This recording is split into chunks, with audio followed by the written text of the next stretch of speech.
যারা বুদ্ধিজীবী, বুদ্ধির জ্বালায় মাথার চুল টুল সব শেষ, এই বুদ্ধিজীবীরা, রাজনীতিকরা, কলামিস্ট, তারপরে নাট্যশিল্পী, নাট্যকর্মী, কবি, সাংবাদিক সব পড়ে রবীন্দ্রনাথের একটা কথাও এমন নাই যা মুখস্থ করে নাই, শরতের একটা গল্পের বই নাই যা তারা পড়ে নাই, নিহার রঞ্জন দ্বিজেন্দ্রলালের এমন একটা বই নাই যা তারা পড়ে নাই। কিন্তু দুর্ভাগ্য, মুসলমান নামের কলঙ্ক এই রাজনীতিবিদ আর বুদ্ধিজীবী আর কলামিস্টদের আল্লাহর কোরআন পড়তে জানে না, কোরআন পড়তেও জানে না, কোরআন বুঝতেও চেষ্টা করে না, মনে করে এটা একটা ধর্মগ্রন্থ। বেদোজা বেদোজা এটাও তাই, বলেন নাউজুবিল্লাহ, নাউজুবিল্লাহ। এই অবস্থার পরিবর্তন হতে পারে যদি আমার দেশের শিক্ষিত লোকেরা, পেশাজীবী লোকেরা, রাজনীতিকরা, অন্তত যারা মুসলমান বলে দাবি করেন, তাদেরকে কোরআন পড়তে হবে, বুঝতে হবে, শিখতে হবে। তাহলেই এই সমস্যার সমাধান হবে, নিজের জাতকে শত্রু মনে হবে না। কোরআন না জানার কারণে আশিদ্দাউ আলাল কুফার রুহামাউ বাইনাহুম, মুসলমান হচ্ছে ওরা যারা নিজেরা পরস্পরের প্রতি দয়া এবং করুণায় শিখত, আর কাফেরদের ব্যাপারে বজ্র কঠোর। কিন্তু কোরআন না জানার কারণে এরা হয়েছে আশিদ্দাউ বাইনাহুম রুহামাউ আলাল কুফার। নিজেদের ব্যাপারে মুসলমানের নাম শুনলে গা জ্বলে ওঠে, আলেমদের নাম শুনলে পায়ের রক্ত মাথায় গিয়ে ওঠে, নিজেদের মধ্যে হাজারো সন্ত্রাসী থুইয়া শাইখুল হাদিসরে খুনের আসামি বানাইয়া জেলখানায় ঢুকায়, কোরআন না জানার কারণে। অন্যদেরকে ভালো লাগে, বুদ্ধিজীবী, কলামিস্ট, নামাজ নাই, রোজা নাই, আল্লাহ নাই, পরকাল নাই, ইসলামকে বরদাস্ত করতে পারে না, এগুলি কলিজার টুকরা, আর আলেমদের দেখলে গাটা জ্বলে ওঠে। আছে না এমন? এই অবস্থার পরিবর্তন না হওয়া পর্যন্ত আল্লাহর গজব থেকে এড়াইতে পারবে না। প্রিয় ভাই সব, ভূমিকা লম্বা করব না, তাহলে আসল জায়গায় যাইতে পারবো না। আরেকটি প্রশ্ন তোলা হয় বুদ্ধিজীবীদের পক্ষ থেকে, সেটা হলো কোরআন আর বিজ্ঞান। কোরআন হলো পুরানা আর বিজ্ঞান হলো নতুন।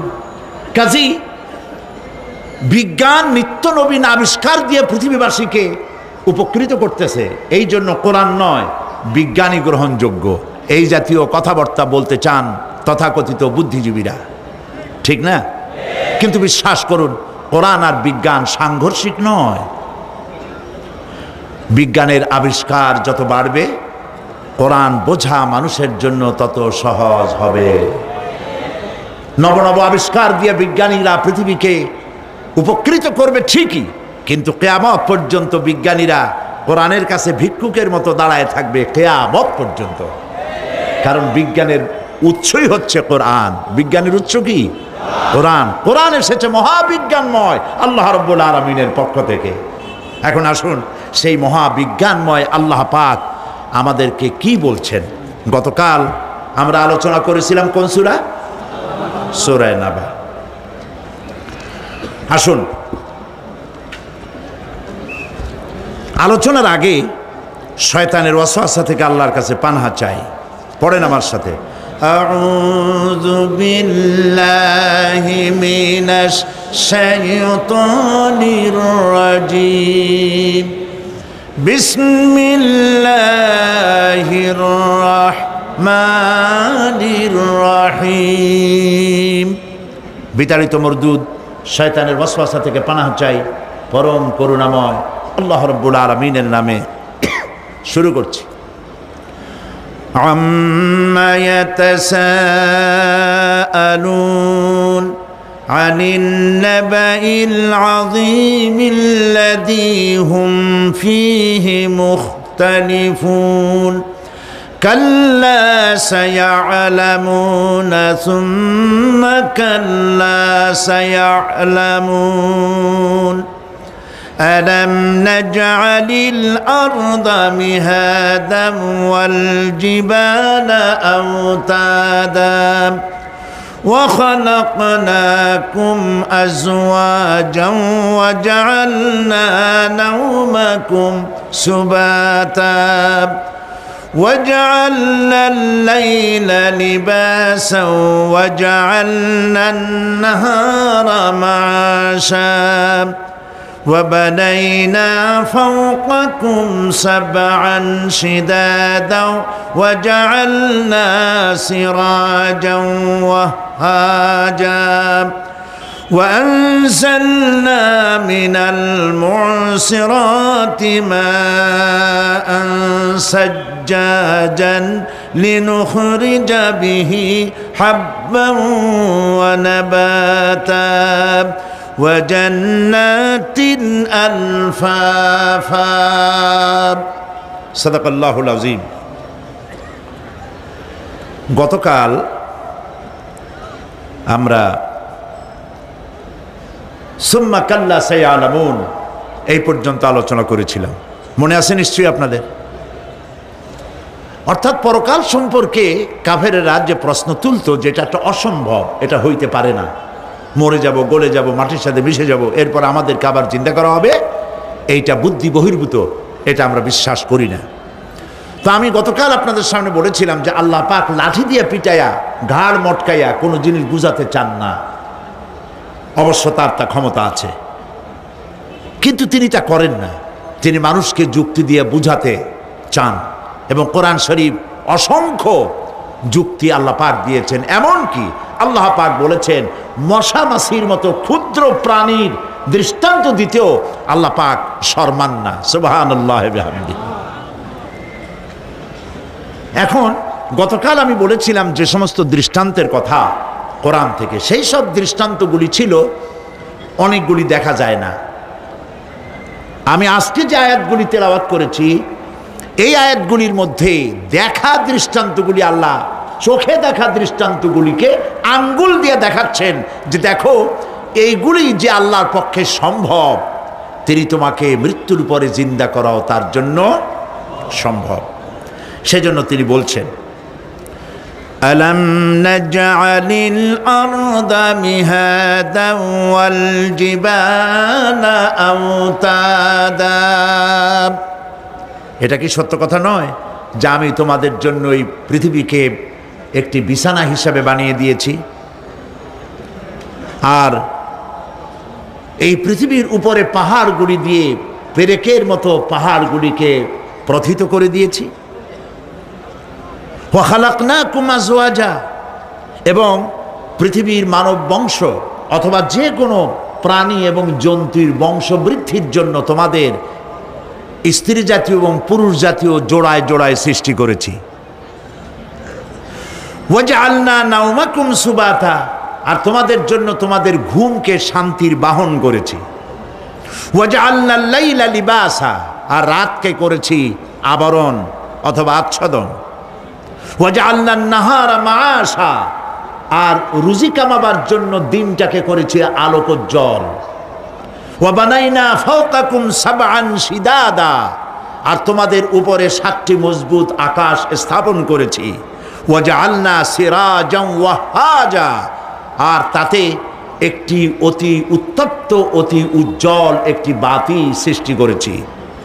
وأنزلنا من المعصرات ماء سجاجا, এবং ঊর্ধ্বদেশ থেকে অবিশ্রান্ত অবিরামভাবে বৃষ্টি বর্ষণ করি। কেন? লিনুখরিজা বিহি হাব্বান ওয়া নাবাতা, যাতে করে শস্য, শাক, সবজি, উদ্ভিদ আর নিবিড় বাগান সৃষ্টি করতে পারি।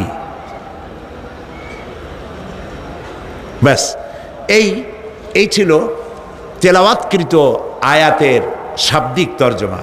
আসুন এবার ব্যাখ্যায় চলে যাই।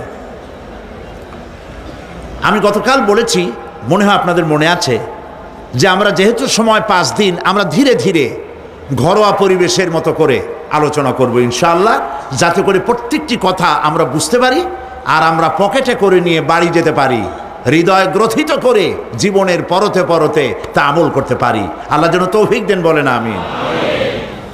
আল্লাহ পাক বলছেন, দেখো এই পৃথিবীটাকে, এই জমিনটাকে একটি বিছানা হিসাবে আমি বিছায় দিয়েছি, শান্তিময় আবাস ভূমিতে পরিণত করে দিয়েছি এই পৃথিবীটাকে।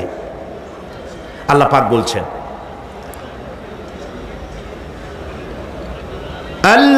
الذي جعل لكم الأرض مهدا وجعل لكم فيها سبلا لعلكم تهتدون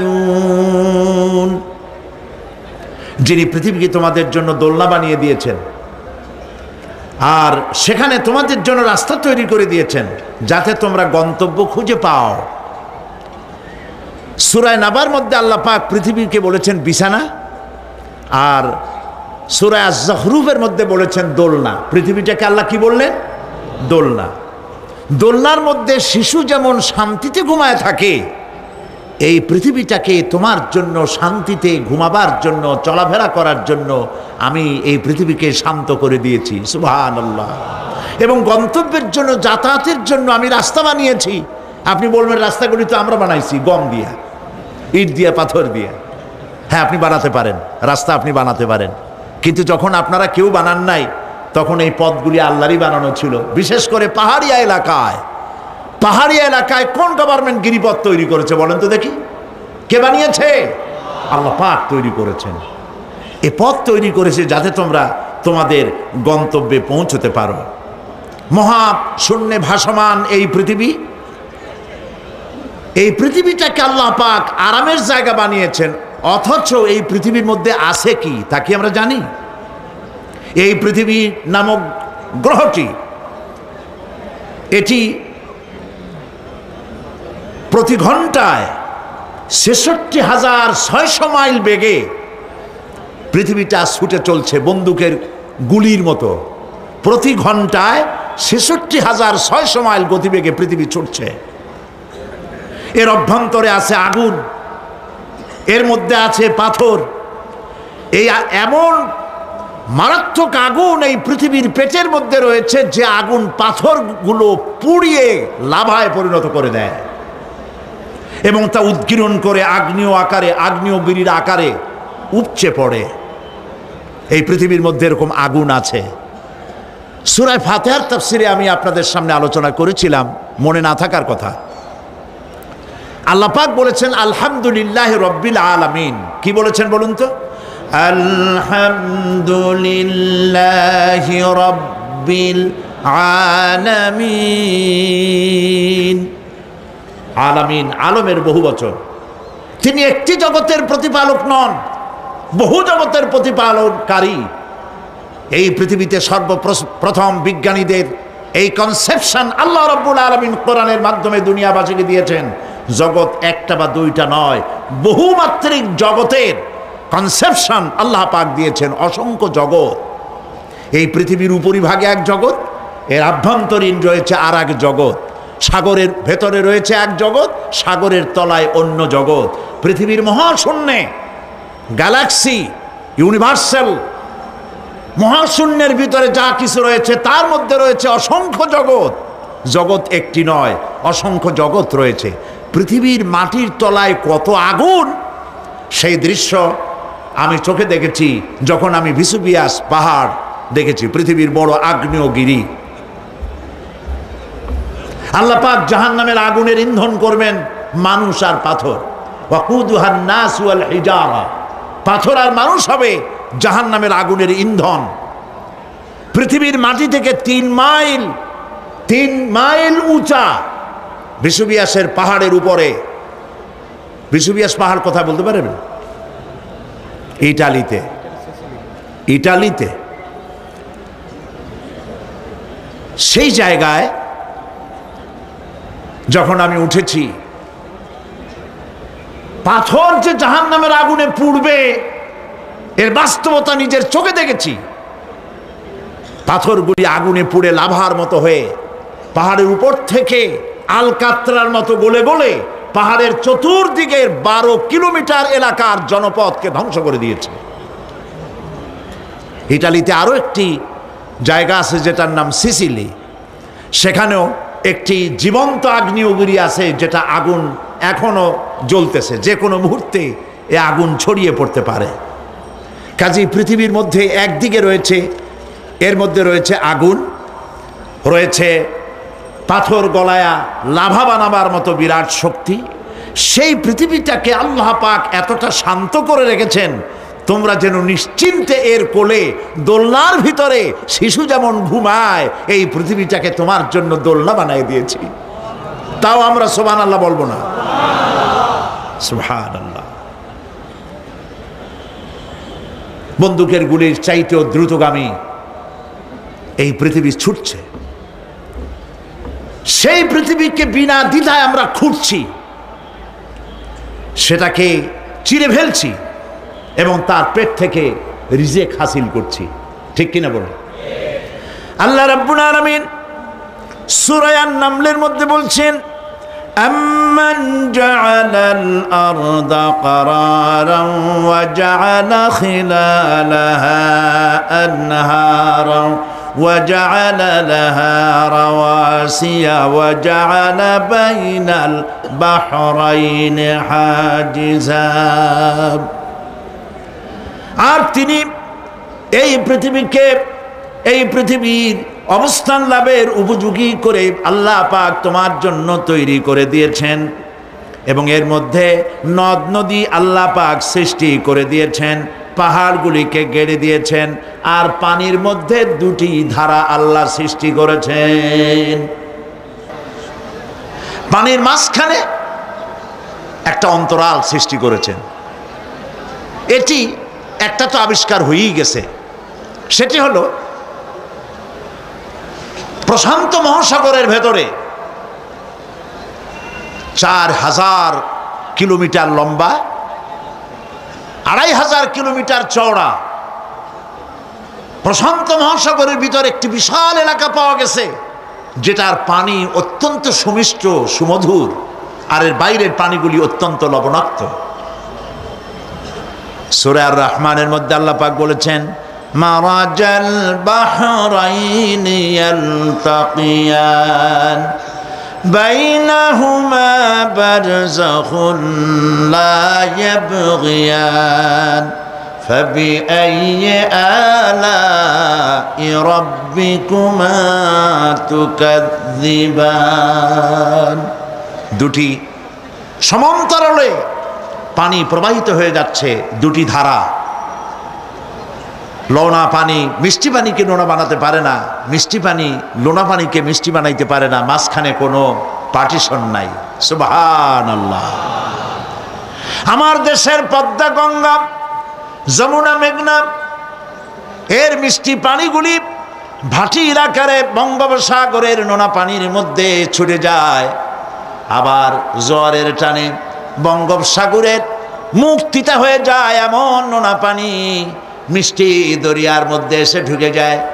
কিন্তু বঙ্গোপসাগরের নোনা পানি মিষ্টি পানিকে নোনা বানাতে পারে না, আবার নোনা পানিগুলি মিষ্টি এলাকায় গিয়া মিষ্টিরেও খারাপ বানাইতে পারে না।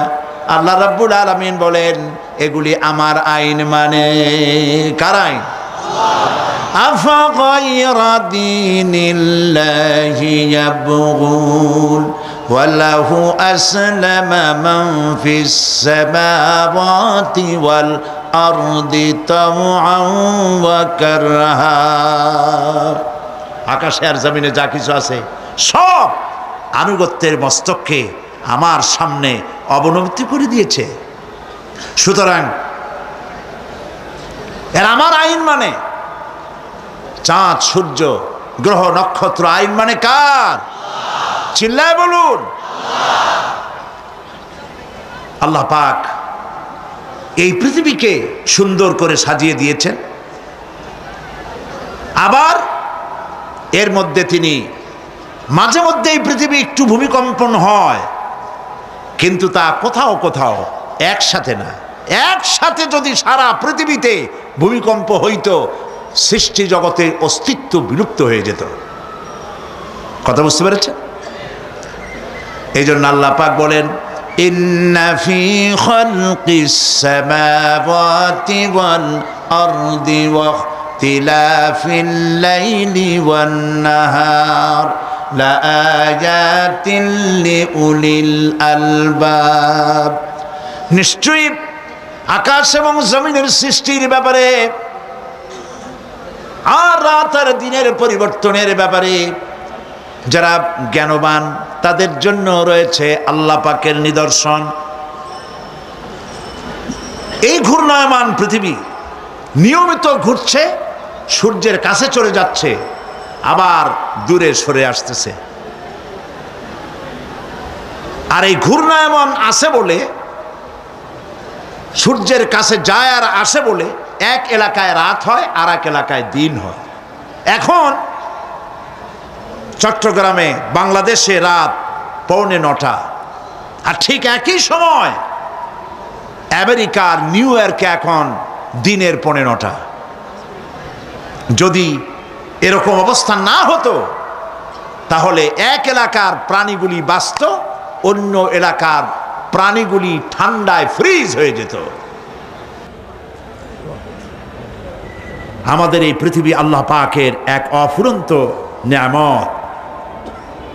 এই অফুরন্ত নিয়ামত আল্লাহ পাক আমাদেরকে দিয়েছেন, আর এর মধ্যে এর অভ্যন্তরে রয়েছে মানুষের খাদ্য তৈরি করার মতো প্রাণ শক্তি মাটির মধ্যে আল্লাহ পাক দিয়েছেন। পৃথিবীটা এটি সূর্যকে আর চন্দ্রকে আল্লাহ পাক একটা নির্ধারিত মেজারমেন্ট করে রেখেছেন, একটা ঠিক সঠিক জায়গায় রেখেছেন।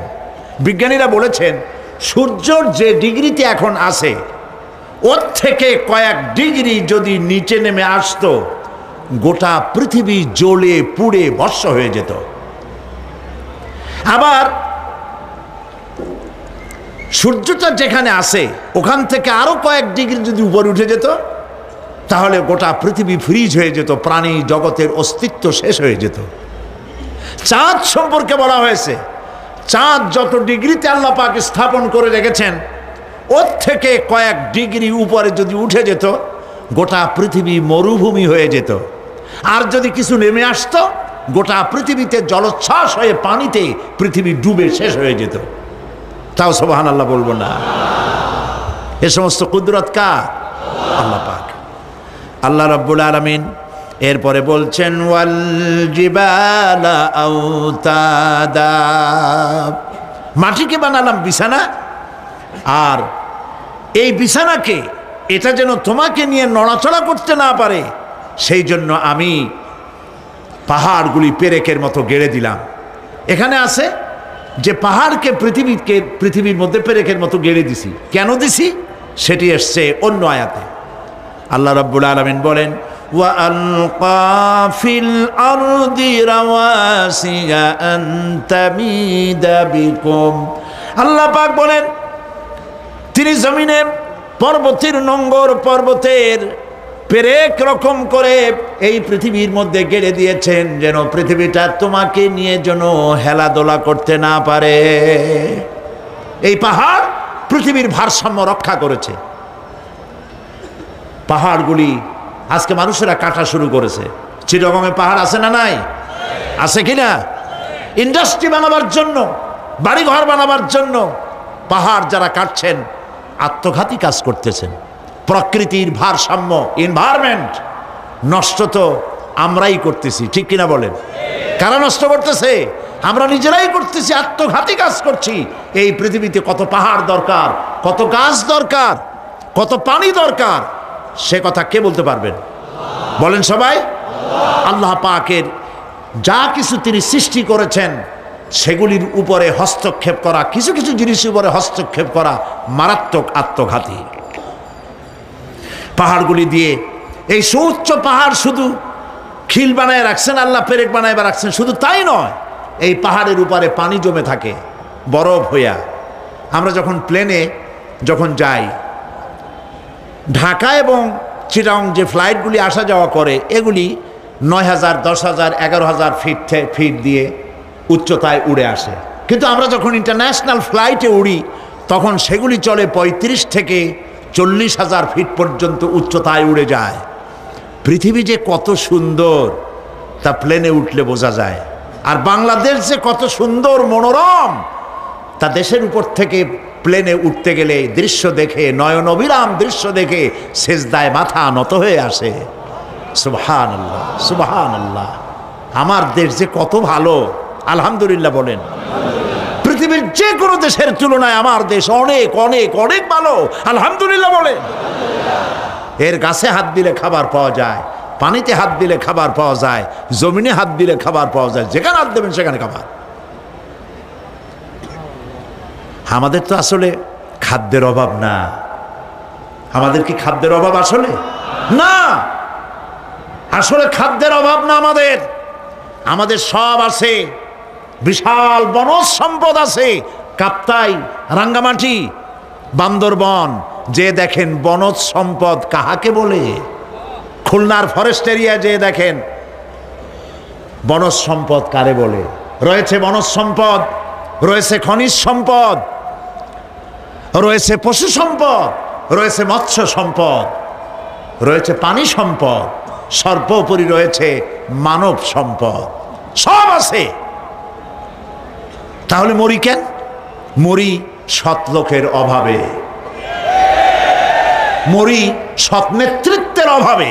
আর সৎ লোকের অভাব কেন? সৎ লোকের অভাব হচ্ছে কোরআন পড়ে না, কোরআন বোঝে না, জবাবদিহি করা লাগবে আল্লাহর কাছে, ওই অনুভূতি নাই, কাজী অসৎ হয়ে যায়। দুনিয়াটাই তার কাছে সব। ইট, ড্রিঙ্ক অ্যান্ড বি মেরি, খাও পান করো, দুনিয়াটা মস্ত বড়। এই বেলা ভাই মদ খেয়ে নাও, কাল নিশীতের ভরসা কই, চাঁদনি জাগিবে যুগ যুগ ধরি, আমরা তো আর রব না সই, জম্মের খাওয়া খাও। আর আল্লাহ কয় কুলু আত্মাবাত্তাউ, খা জম্মের খাওয়া। তাই ঘুষের টাকা দিয়া বড় বড় পাঙ্গাস খায়, খাসির চর্বি খায়, পেট খান ফুলতে ফুলতে 2 খান তরমুজের সাইজ হয়ে যায়।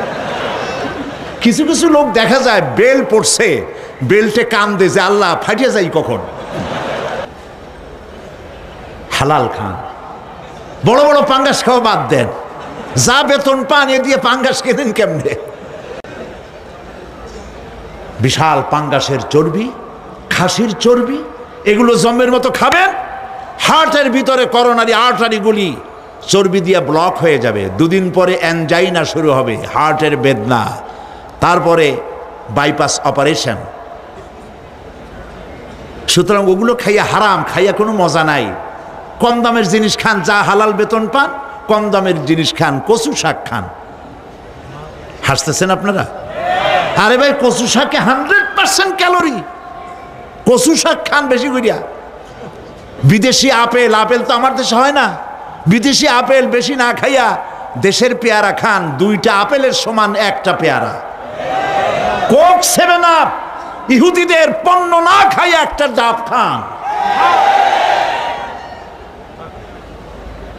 আর বড় সাইজের পাঙ্গাস না খাইয়া চেলা, পুটি, মলা, ডলা, কাসকি, আর কি কয় বলেন, কি ময়নাটিয়া,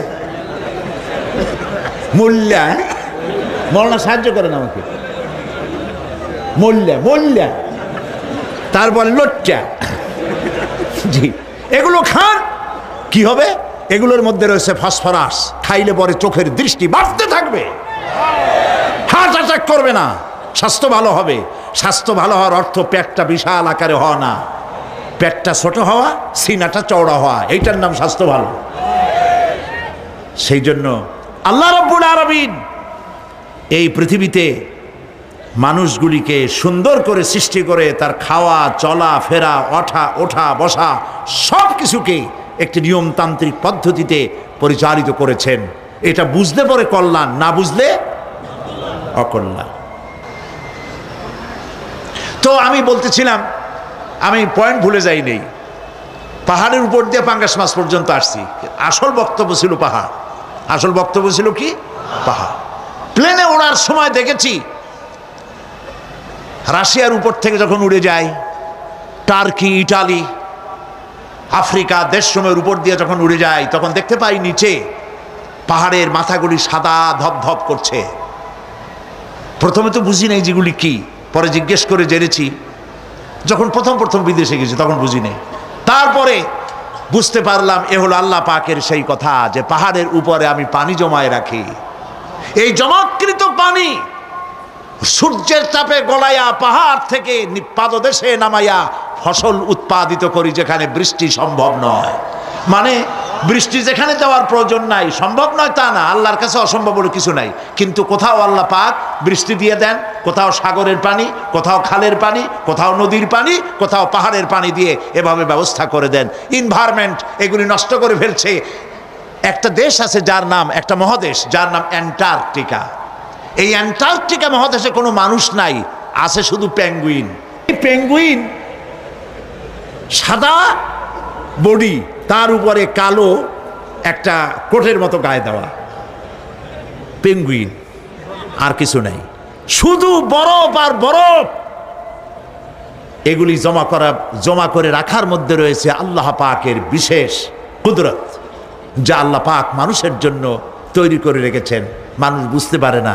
এনভায়রনমেন্ট নষ্ট করে ফেলার পরে এই বরফগুলি গলে যাচ্ছে, নষ্ট হয়ে যাচ্ছে। আল্লাহ পাক এই পৃথিবীর ভারসাম্য কিভাবে রক্ষা করেছেন তার বিজ্ঞান ভিত্তিক আলোচনা এই পরিবেশে স্বল্প সময়ে সম্ভব নয়, তবে আপনারা জানতে পারবেন কিভাবে, আমি বলে দেব ইনশাআল্লাহ। এরপরে আল্লাহ পাক বলছেন ওয়া খালাকনাকুম আজওয়াজা, আর এই পৃথিবীর বংশধারাকে, সৃষ্টিধারাকে ঠিক রাখার জন্য আমি তোমাদেরকে জোড়ায় জোড়ায় সৃষ্টি করেছি। সুবহানাল্লাহ। প্রত্যেকটি প্রাণীর ভিতরে স্ত্রী জাতীয় পুরুষ জাতীয় আছেই, আছে কিনা বলেন? এমন একটা নামকরণ যেখানে শুধু পুরুষ, নারী নাই, স্ত্রী জাতীয় নাই, আছে নাকি? নাই। বংশধারা বৃদ্ধি করার জন্য প্রত্যেকটি প্রাণী আল্লাহ পাক বলছেন জোড়ায় জোড়ায় বানাইছি, তোমাদেরকেও আমি জোড়ায় জোড়ায় বানিয়েছি। আর কি করেছি? আল্লাহ পাক বলছেন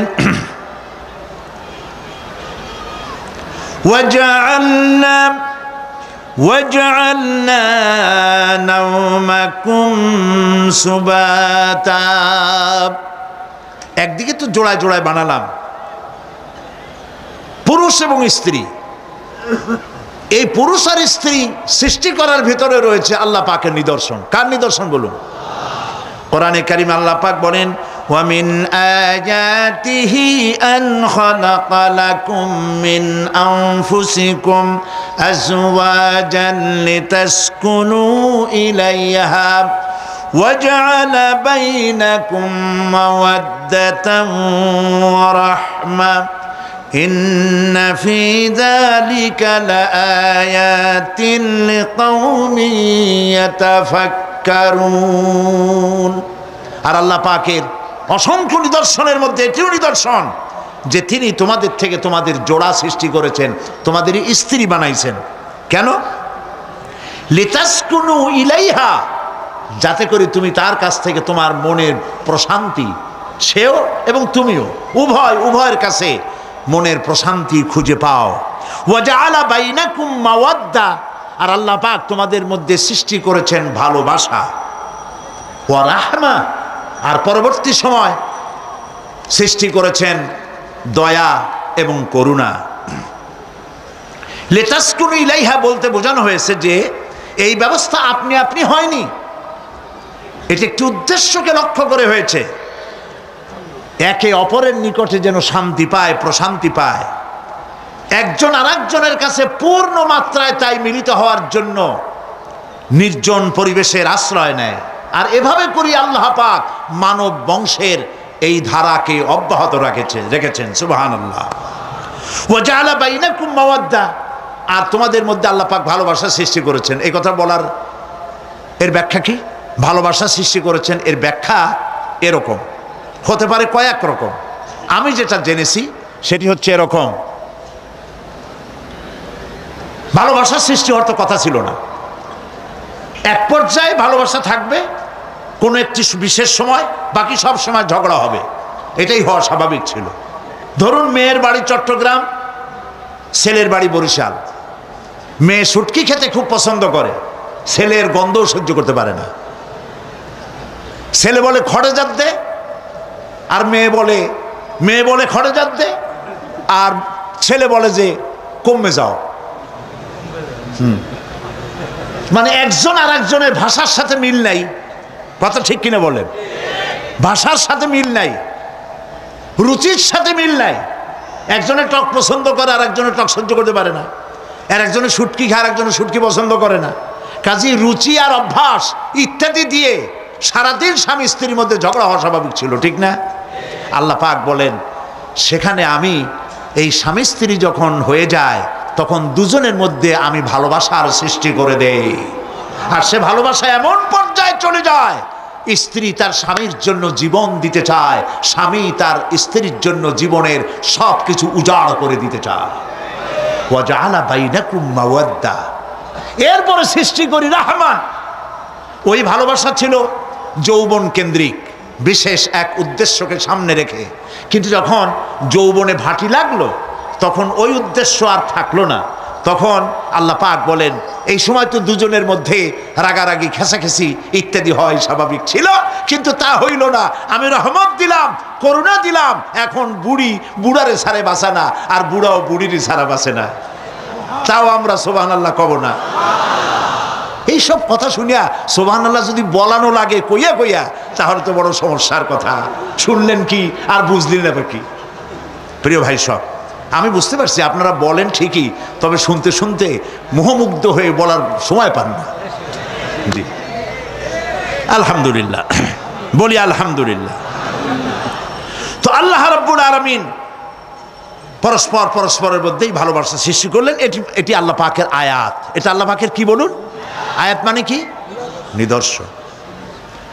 এরপরে রাব্বুল আলামিন বলেন ওয়াজআলনা নাওমাকুম সুবাতা, আর আমি তোমাদের জন্য ঘুমকে করেছি শান্তির বাহন। মানুষের অঙ্গ প্রত্যঙ্গ প্রত্যেকটির কাজ ভিন্ন, প্রকৃতিও ভিন্ন। চোখ দেখে, কান শোনে, জিহ্বা স্বাদ গ্রহণ করে, নাক শোনে, নাক শোখে, মস্তিষ্ক চিন্তা ভাবনা করে। এ হলো প্রকৃতি। আর প্রত্যেকটি অঙ্গ প্রত্যঙ্গের রুচি আলাদা, কর্তব্যের মধ্যে বিরাট বৈষম্য। যেমন চোখ রঙিন এবং সুন্দর জিনিস দেখতে ভালোবাসে, ঠিক কিনা? বলেন ঠিক কিনা? একটা খারাপ জিনিসের দিক চোখ পড়লেই মানুষ তাড়াতাড়ি চোখ ফিরায় নেয়, ঠিক না? চোখ সুন্দর এবং রঙিন জিনিস দেখতে ভালোবাসে। কান সুমধুর সুর শুনতে ভালোবাসে, উৎসাহ বোধ করে। আর হাত নরম এবং মসৃণ জিনিসে স্পর্শ করতে উৎসাহ বোধ করে। নাক আতরের গন্ধ শুঁকতে ভালো লাগে। আর মন নতুন নতুন রঙিন ভাবনা ভাবতে চেষ্টা করে। বাড়ি বানাবো, বিল্ডিং বানাবো, ইন্ডাস্ট্রি করব, ছেলে বিয়ে দেবো, মেয়ে বিয়ে দেবো, অমুক জায়গায় বিরাট লোকের কাছে। ভাবতে ভাবতে ভাবের সাগরে হারিয়ে যায়। আর ভাবনার ভিতরে খেয়ালে যদি কেউ পোলাও পাকায়, বাস্তবে তা হোক আর না হোক, খেয়ালে মনে মনে যদি কেউ পোলাও পাকায়, তাহলে ঘিয়ের দাম যাই হোক না কেন তাতে কিছু আসে যায় না, ঠিক কিনা? মানুষ রঙিন রঙিন ভাবনা ভাবতে খুব মজা পায়। তাহলে আমি কি বুঝাইতে চাইলাম? চোখের কাজ, নাকের কাজ, মুখের কাজ, কানের কাজ, মনের কাজ, প্রত্যেকটি অঙ্গ প্রত্যঙ্গের ভিন্ন ভিন্ন কাজ আছে, ভিন্ন ভিন্ন রুচি আছে। কিন্তু একটি ব্যাপারে হাত, পা, চোখ, নাক, মস্তিষ্ক সব এক ব্যাপারে তারা ঐক্যমত পোষণ করেছে। এ ব্যাপারে কোনো ইখতিলাফ তাদের মধ্যে নাই, সেটা হলো ঘুম। সেটার নাম কি? ঘুম। ঘুমাইতে চায়, হাতের শরীরের সমস্ত অঙ্গ প্রত্যঙ্গ ঘুমের কোলে নিবেদিত হয়ে যেতে চায়। ঘুম না আসলে হাত আর চলে না, মাথায় আর ভাবতে ইচ্ছা করে না, পাও আর চলতে চায় না, হার্টবিট বেড়ে যায়। আর ঘুমালে পরে সব শান্ত হয়ে যায়। সুবহানাল্লাহ কব না? আল্লাহ রাব্বুল আলামিন বলেন এই নিদ্রাকে, এই ঘুমকে আমি তোমাদের জন্য শান্তির বাহন বানিয়ে দিয়েছি। আলাম ইয়ারাউ আন্না জাআলনাল লাইলা লিয়াসকুনু ফীহি ওয়ান নাহারা মুবসিরান ইন্না ফী যালিকা লাআয়াতিন লিকাওমি ইউমিনুন। তারা কি আল্লাহ পাকের এই কুদরতের কথা চিন্তা করে না? যে আমি রাতের আধার দিয়ে ধরনীর বুক ছেয়ে দেই, দিনের উজ্জ্বলতা, কোলাহল, গাড়ির আওয়াজ, ভ্যাঁ ভোঁ আওয়াজ হচ্ছে, কলকারখানার আওয়াজ হচ্ছে, সূর্যের বিরাট তাপ, ঘুম আসে না। সারাদিন কাজ করার পর শরীরের আরাম দেওয়ার জন্যে রাতের একটি কালো চাদর পৃথিবীর উপরে আমি বিছায়ে দেই।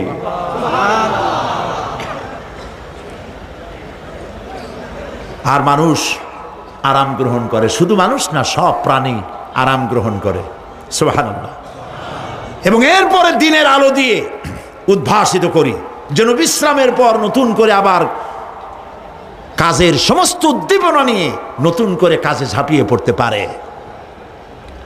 কয়েক ঘন্টা অথবা সারাদিন হাড় ভাঙা খাটুনি খেটেছে, রিক্সা চালায়েছে, গাড়ি চালায়েছে, আড়াই মনের বস্তা মাথায় করে টেনেছে, চিন্তা ভাবনা করেছে।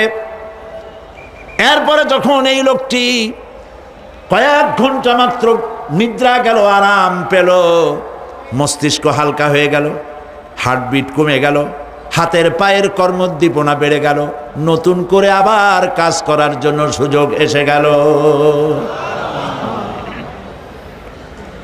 দুনিয়ার মানুষকে কর্মক্ষম রাখার জন্য আল্লাহ পাক ঘুমকে বানিয়েছেন নিয়ামত। সুবহানাল্লাহ বলেন। ওয়ামিন আয়াতিহি মানামুকুম বিল্লাইলি ওয়ান নাহারি ওয়াবতিগাউ মিন ফাদলিহি। আল্লাহ পাক বলেন, তোমাদের রাত আর দিনের বেলায় নিদ্রা যাওয়া, এবং এটাই হচ্ছে তার অনুগ্রহ।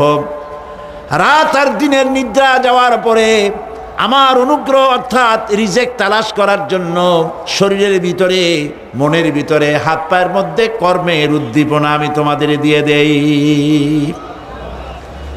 মহাবিজ্ঞানী আল্লাহ রাব্বুল আলামিনের এই বিশাল কুদরত এবং দয়া যে মানুষকে তিনি ক্লান্তি দূর করার জন্য তিনি ঘুম দিয়েছেন, আলহামদুলিল্লাহ বলি।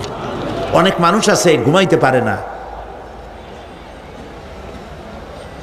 ঘুমাবার জন্য ফেনার গান খায়, ঘুমাবার জন্য ভ্যালিয়াম খায়, সিডাক্সিন খায়, রিল্যাক্সিন খায়, কত অ্যাক্সিন, অক্সিজেন, কত কিছু খায়, তারপরেও ঘুম আসে না। এই ঘুম যার আসে না, বিরাট নিয়ামত থেকে বঞ্চিত। ঘুম একটি নিয়ামত, আলহামদুলিল্লাহ বলি, আলহামদুলিল্লাহ বলি। বিশাল নিয়ামত ঘুম। আল্লাহ যে সমস্ত নিয়ামত আমাদের জন্ম থেকে শুরু করে এ পর্যন্ত বডির মধ্যে দিছেন, মৃত্যুর আগে আল্লাহ যেন একটিও কেড়ে না নেন, বলি আমিন। আল্লাহ রাব্বুল আলামিনের পরে বলেন,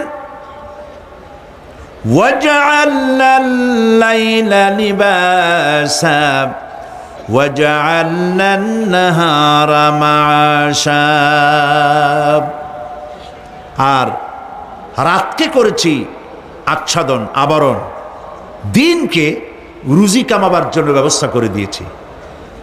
দিনের বেলা রুজি কামাবেন, দিনের বেলায় ঘুমায় থাকবেন না। বহুত মানুষ আছে সকালবেলায় ঘুম দিল, 12টা 1টা বাজে গেল। উর্দুতে ছোটবেলায় পড়েছিলাম, জিসনে সোয়া উসনে খোয়া, যে ঘুমাইলো সব সর্বনাশ করলো। অসময় ঘুমানো, অসময় ঘুমানো সর্বনাশ হয়ে যাবে সব। এই জন্য আল্লাহ পাক বলেছেন, দিনটারে বানাইছি রুজি কামাবার জন্য। রুজি কামাও, রুজি কামানো এটাও একটা ইবাদত। রুজি কামানো কি? হালাল রুজি কামাবেন, ইবাদত। আপনি যে আপনার স্ত্রীকে একটা ব্লাউজ কিনে দেন, কাপড় চোপড়, প্রয়োজনীয় কসমেটিক্স কিনে দেন, আপনি যে বাজার ঘাট করেন, সব হালাল পয়সা যদি হয়, সাদকা দেওয়ার মতো সমান সওয়াব হবে। রুজি কামাইতে হবে, এটা আল্লাহ পাকের হুকুম, রুজি কামাও। ফাইদা কুদিয়াতিস সালাত ফান্তাশিরু ফিল আরদ ওয়াবতাগু মিন ফাদলিল্লাহ।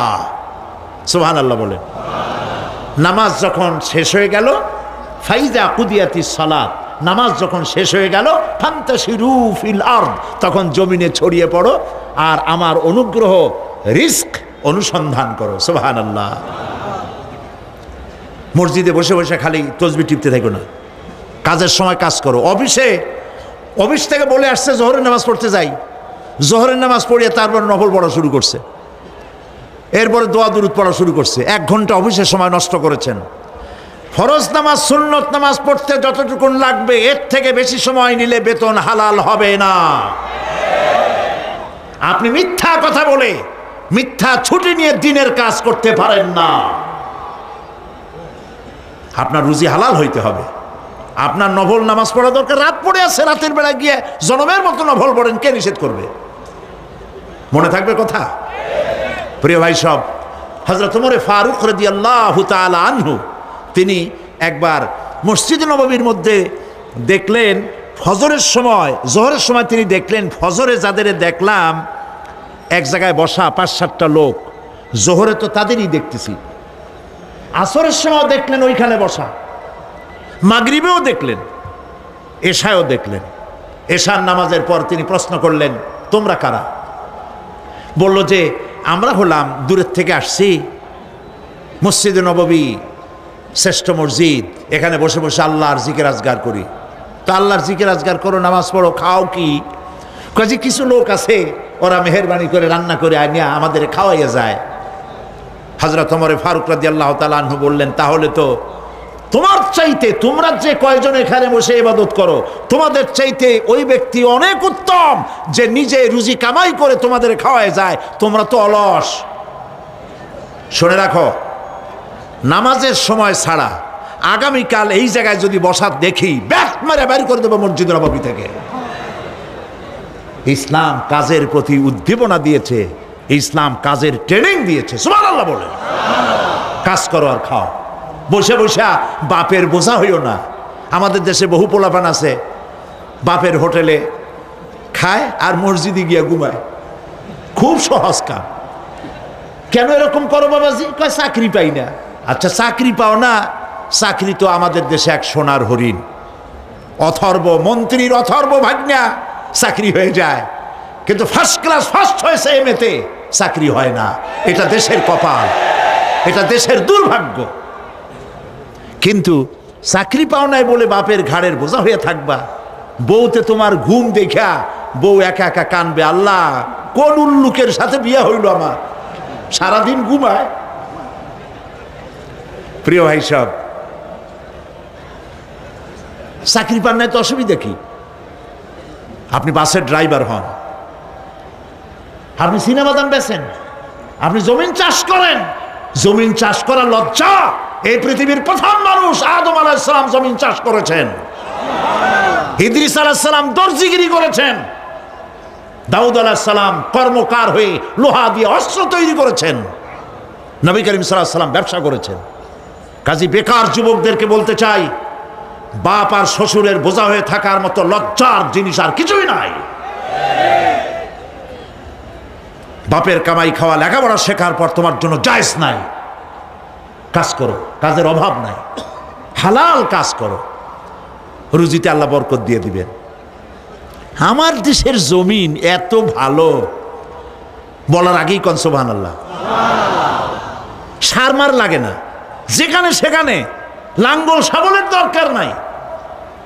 আঙ্গুল দিয়ে মাটি খুঁচিয়া ঘরের কোনায় আঙ্গুল দিয়ে মাটি খুঁচিয়া কদুর বিচি লাগাই দেন, 3 দিন পরে 2 পাতা, 6 দিন পর লতা, 10 দিন পর ফুল, 2 সপ্তাহের মাথায় কদু। সুবহানাল্লাহ। এই আল্লাহর দেওয়া এত সুন্দর কদু খাইয়া কয় সাদের লাউ বানাইলো বই রেখে, তো একটু আলহামদুলিল্লাহ কইল না। জমিন উর্বর। জার্মান থেকে এক কৃষি বিশেষজ্ঞ এসেছিলেন বাংলাদেশে, শুনেছিলেন এটা নাকি সোনার বাংলা। তো কেমন সোনার বাংলা দেখে আসি। তারপরে বাংলাদেশ ঘুরে টুরে দেশে গিয়ে রিপোর্ট করলো যে দেশটা সত্যিই ভালো, কোনো সন্দেহ নাই, কিন্তু চাষ হয় 3টা গরু দিয়া, সামনের 2টাও গরু, পিছনেরটাও গরু। রাগ করতেছেন না তো? মন্তব্য আমার না, মন্তব্য বিদেশিদের। গরু বললো কেন পিছনটারে? এই জন্য বলেছে এমন সোনার মাটি, মানে মাটি এত ভালো, জমিন এত ফার্টাইল, এত উর্বর, যে থেকে সায়েন্টিফিক প্রসেসে তারা কৃষি উৎপাদন করতে পারে না। কারণ সব মূর্খ লোকেরাই চাষাবাদ করে, আর শিক্ষিত লোকেরা বসে থাকে কবে একটা শেয়ার পাবে, আর কলমের গুতা দিয়া গভর্নমেন্টের টাকা চুরি করবে। প্রিয় ভাই সব, পিঠের উপরে পিস্তল ঠেকাইয়া চান্দাবাজি করা যেমন গুন্ডামি, ফাইল আটকায় রেখে টাকা আদায় করা অফিসারদের জন্য তার থেকেও মাস্তানি। এই মাস্তানি থেকে শিক্ষিত লোকদেরকে বাঁচতে হবে। ভিক্ষুক দুই রকম, শিক্ষিত ভিক্ষুক, অশিক্ষিত ভিক্ষুক। অশিক্ষিত ভিক্ষুকরা হাত পাও নাই, ল্যাংরা লুলা, আল্লাহর হস্তে একটা টাকা দেন, সারাদিন খাই নেই, এই হলো অশিক্ষিত ভিক্ষুক। আর শিক্ষিত ভিক্ষুকরা টাই, স্যুট, প্যান্ট, সেন্ট স্প্রে করে তারপরে গভর্নমেন্টের শ্বশুরের চেয়ারে গিয়ে বসে চাইয়ে টাকা নেয়। এই কাজটা যদি করে নিতে হয় 50,000 টাকা দিবা, 1 কোটি টাকা দিবা। ভিক্ষুকের চাইতে কলঙ্ক, মানুষ নামের অজঙ্ক, পশুর চাইতে নিকৃষ্ট যারা সরকারের চেয়ারে বসে জনগণের টাকা এভাবে চাইয়ে নেয়, ঘুষ নেয়। নাউজুবিল্লাহ বলো। এটা ঘুষের টাকা নয়, জাহান্নামের আগুন। শান্তি পাইবে না। বেতন পাও 10,000 টাকা, কামাই করো 1 লাখ টাকা বা 50,000 টাকা, বরকত নাই, অশান্তি। ঘরের মধ্যে বউতে কথা শোনে না, বেচারা সরকারি অফিসে বসে বহুত কাম করিয়া কষ্ট করে বাড়ি ফিরছে, বউর একটু আদর নেবে, ভাত বাড়ি টাড়িয়ে খাওয়াবে, সেগুড়ে বালি দেখে বউ ভ্যানিটি ব্যাগ হাতে নিয়ে বাস ফটফট করিয়া হাই হিল পাই দিয়ে বাড়ি চলে যাচ্ছে। কই যাও? আমার মিটিং আছে ক্লাবে। ছেলে একটা উল্লুকের মতো চুল, ভাল্লুকের মতো নখ, সোনার চেন গলায়। আরে বেটা তুই কই যাস? কই আমার গার্লফ্রেন্ডের কাছে যাই। ওইটা মামলায়, এটা মকদ্দমায়, বউ বাইরে, কোনোটার সাথে শান্তি নেই। একটা কয় আমার পেট ব্যথা, আর একটা কয় মাথার যন্ত্রণা, আর একটা কয় আমি মরবো। শান্তি আছে? শান্তি নাই। কেন শান্তি নাই বলবো, সেটা বলবো। শান্তি এই জন্য নাই, ঘুষের টাকা মানুষে আনন্দ করে দেয় না, বড় কষ্টের সাথে দেয়। আমার কাজটা আপনি করে দিবেন, এই জন্যই তো আমি গভর্নমেন্ট আপনাকে বেতন দিয়ে ওখানে বসাইছেন। আপনার একটা গাড়ি দিয়েছে গভর্নমেন্ট, দেয় নাই? একটা গাড়ি দিয়েছে, একটা বাড়ি দিয়েছে, পিএস দিয়েছে, এপিএস দিয়েছে, কম্পিউটার দিয়েছে, বডিগার্ড দিয়েছে, আর সান কি? এরপরেও টাকা, এই টাকার কোনো শেষ নাই। মানুষের কাছে যখন টাকা চায়, কাজ আদায়ের জন্য লোকটি বাধ্য হয়, টাকা দিয়ে যাওয়ার সময় বলে, আল্লাহ এই উল্লুক এতগুলি টাকা আমার কাছ থেকে নিল, ওরে কলেরা দাও, ওর বউরে বসন্ত দাও, ওর বাচ্চাগুলিরে কলেরা দিয়া বসন্ত দিয়া ফিসিয়া নিয়ে যাও। আল্লাহর গজব আর লানতে যত টাকা কামাই করেন না কেন, শান্তি পাবেন না। এই জন্য হালাল রুজি কামাতে হবে। ইবাদত কবুল হওয়ার জন্য তার শর্ত হচ্ছে হালাল রুজি। শর্ত কি? হালাল রুজি। এই হালাল রুজি কামাতে পারলে তাহলেই আপনার ইবাদত আল্লাহর দরবারে মঞ্জুর হবে। সুবহানাল্লাহ বলেন। প্রিয় ভাই সব, এরপরে আল্লাহ পাক বলছেন,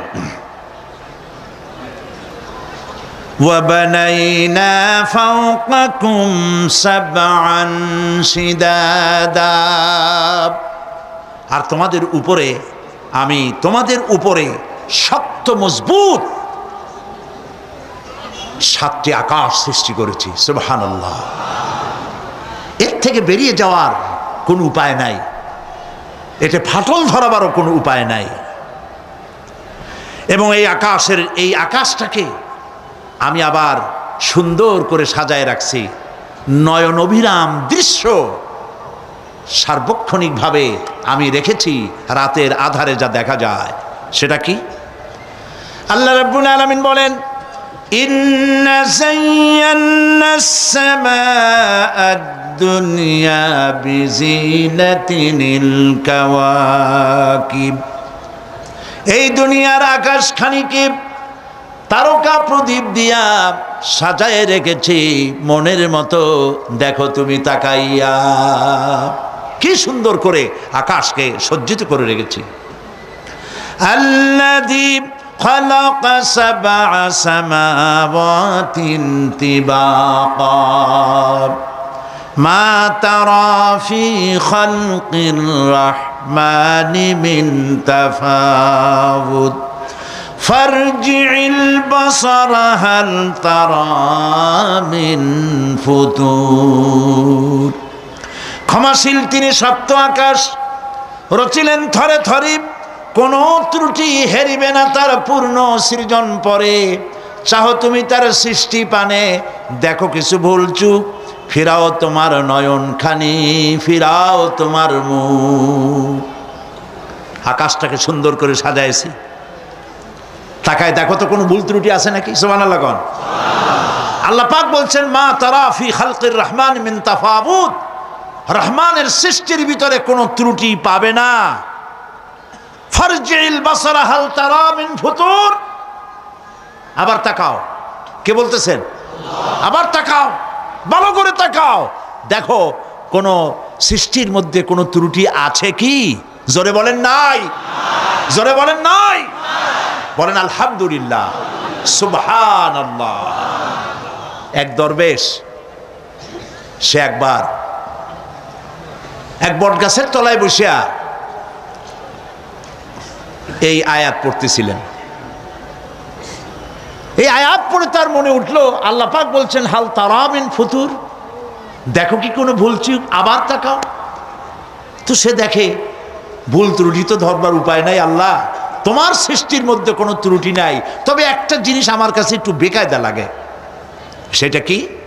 সে বলছে যে আল্লাহ, এই যে বট গাছ, বিশাল গাছ, যেমন গাছ ফলটা তো ওইরকম হয়নি, তাল গাছটা যেমন ফলটাও ওই রকম, নারকেল গাছটা যেমন ওই রকম, বেল গাছটা যেমন ফলটা ওই রকম, চালতাটা যেমন ফলটা ওই রকম, ঠিক না? কিন্তু এত বড় বট গাছ, ফল একেবারে একটু একটু। দরবেশ সাহেব চিত হয়ে শুয়ে শুয়ে এগুলি চিন্তা করতেছিলেন। হঠাৎ করে একটা বটের ফল, আধা পাকা ফল, অনেক উপর থেকে বৃন্তচ্যুত হয়েছে, দরবেশ সাহেবের নাকার ডগার উপরে টস করে পড়ছে। পড়ার সাথে সাথে নাক জ্বলিয়ে উঠছে। কান ধরে তওবা করে দরবেশ সাহেব সিজদায় পড়ে গেছেন, আল্লাহ কি বুড়িনা করলাম, আমার চিন্তা মতে যেমন গাছ তেমন ফল, তালের সাইজের যদি হইতো, যে পজিশনে আমার নাকের উপরে পড়ছে, নাক তো ভালো, মাথাও গুঁড়ো গুঁড়ো হয়ে যেত। সুবহানাল্লাহ, সুবহানাল্লাহ। আল্লাহ পাক বলছেন, সুম্মা রজি'ল বাসারা কাররাতাইন ইয়ানকালিব ইলাইকাল বাসারু খাসিআও ওয়া হুয়া হাসির। অক্ষমহীন দৃষ্টি তোমার সৃষ্টিতে পাবে ফাঁকি, ফিরাও তোমার নয়ন খানি, ফিরাও কাঙ্গালাখি। আমার সৃষ্টি নৈপুণ্যতার দিকে যতবার তাকাও না কেন, আমার সৃষ্টির ভিতরে কোনো ত্রুটি তুমি দেখতে পাবে না।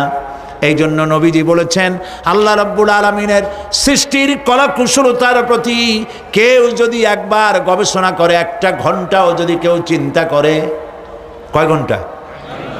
একটি ঘন্টা আল্লাহর সৃষ্টি নৈপুণ্যতা সম্পর্কে একটি ঘন্টা যদি কেউ চিন্তা করে, গবেষণা করে, নবীজি বলেছেন ওই বান্দার আমল নামায় আল্লাহ পাক 60 বছরের নফল ইবাদতের সব লিখে দিবে। চিন্তা করো, গবেষণা করে, শ্রদ্ধায় মাথা নত হয়ে আসবে, আপনাতেই সেজদা করবে। সুবহানাল্লাহ। এরপরে আল্লাহ পাক বলেন,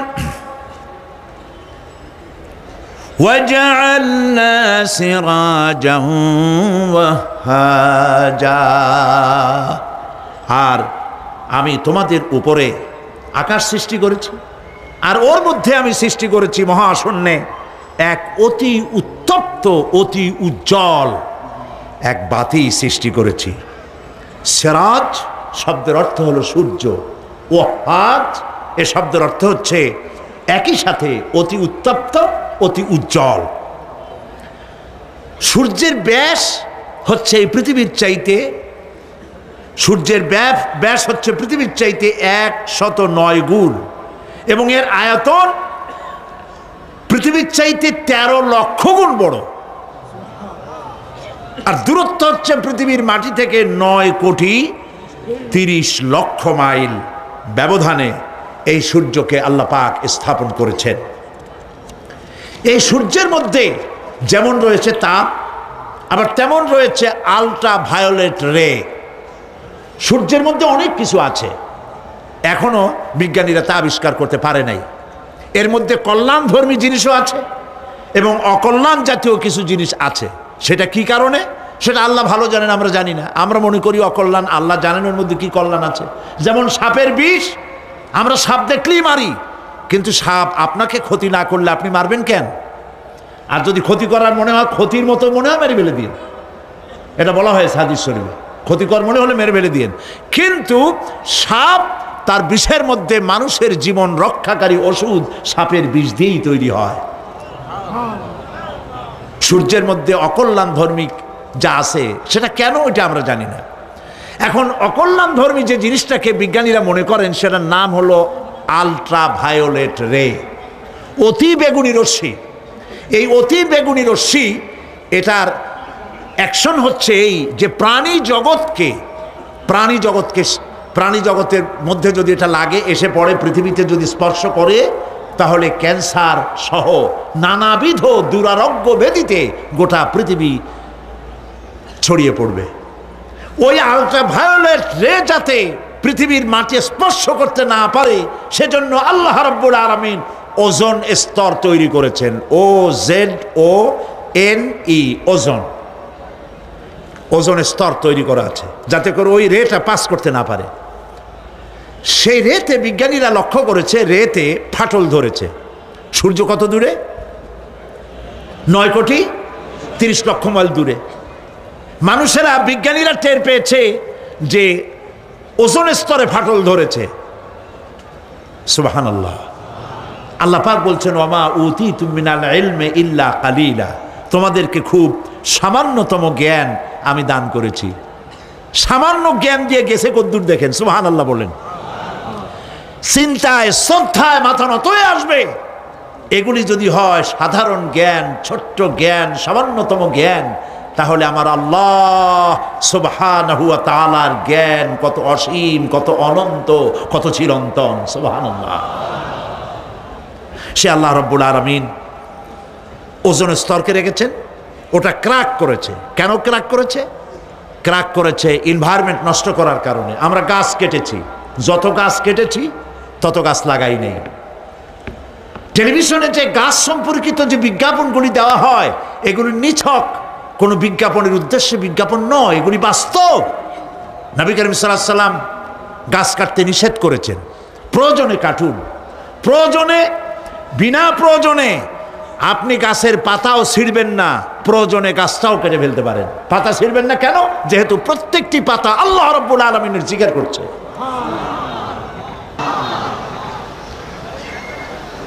এই গাছগুলি কেটে কেটে প্রকৃতির ভারসাম্য আমরা নষ্ট করেছি। গাছ আমাদের বন্ধু।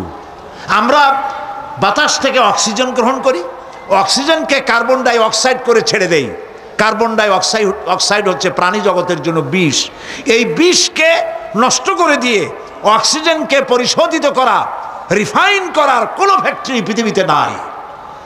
আল্লাহ রাব্বুল আলামিন এই সৃষ্টি জগৎকে বাঁচাবার জন্য অসংখ্য গাছ বানিয়েছেন, আর গাছের খাদ্য বানিয়েছেন কার্বন ডাই অক্সাইড।